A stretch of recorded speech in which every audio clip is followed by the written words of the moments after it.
society sort of allows us to be a little bit more. Heidi Roizen is a Silicon Valley entrepreneur. She's also been a senior executive of global companies like Apple. She's also worked as a venture capitalist in California.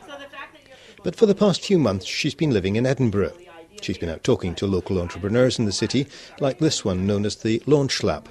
But her main role has been as entrepreneur in residence at Edinburgh University's Business School, which comes to an end this week. Being an entrepreneur in residence at the university, and I'm really at the E-Club of the Business School, it is a post that is sort of a design it as you go. Michael Clauser at the university is the person who put this together. I'm the third entrepreneur in residence. I'm the first one from a different country. And really the idea is to just come and be here and be accessible to those people, both in the university and in the community, who are pursuing entrepreneurial endeavors, and see how I can be helpful to them.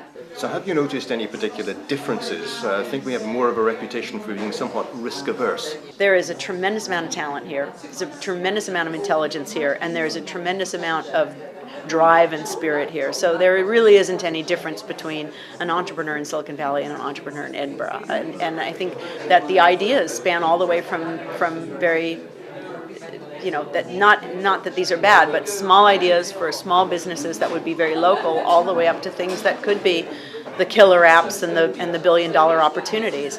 I think that where you see a difference here, first of all, is just that this is a much smaller place. It is a smaller ecosystem, and so you don't have the degree of sophistication in terms of the venture capital support, the legal support, financial support, and what I call the entrepreneurial ecosystem. Now, I think the benefit is that entrepreneurial ecosystem has become very global and very connectable, even through using online tools.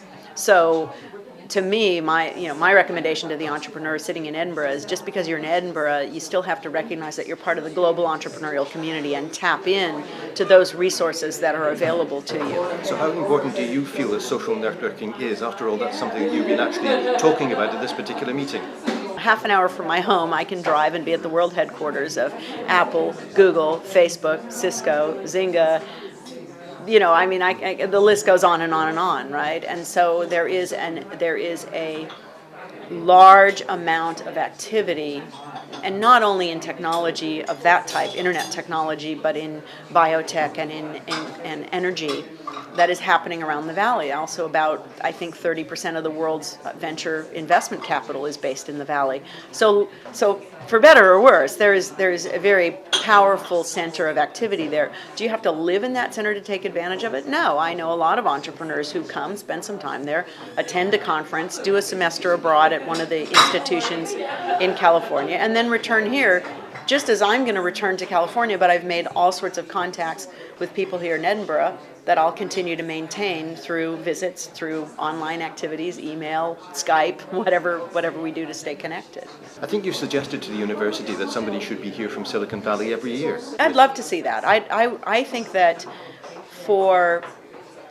if you believe what I've just said, that there's an ecosystem in Silicon Valley that could be of great use to the people who are entrepreneurs in Edinburgh, and there are very talented people in Edinburgh with great ideas whose companies should be allowed to prosper and prosper here. I think strengthening that link and strengthening the individual ties would be something that would be very valuable to both sides of the equation. I've made really new and interesting friends, and I've developed a great appreciation for Edinburgh, for Scotland, for the UK, and for being abroad. And so I think there will be other people like me who would love to come spend some time here.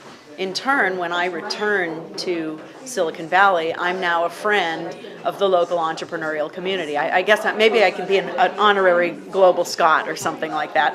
But now I'm someone that if someone met me here and they follow up with me and say, hey, I'm going to be in the Valley, I'm coming through to either raise funds or do business development, or I'd like to meet the people at Google or something. If I can be helpful, I'm going to be helpful. So doesn't it just make sense to manufacture a few more me's and to keep a steady program going back and forth? I personally think it makes a lot of sense.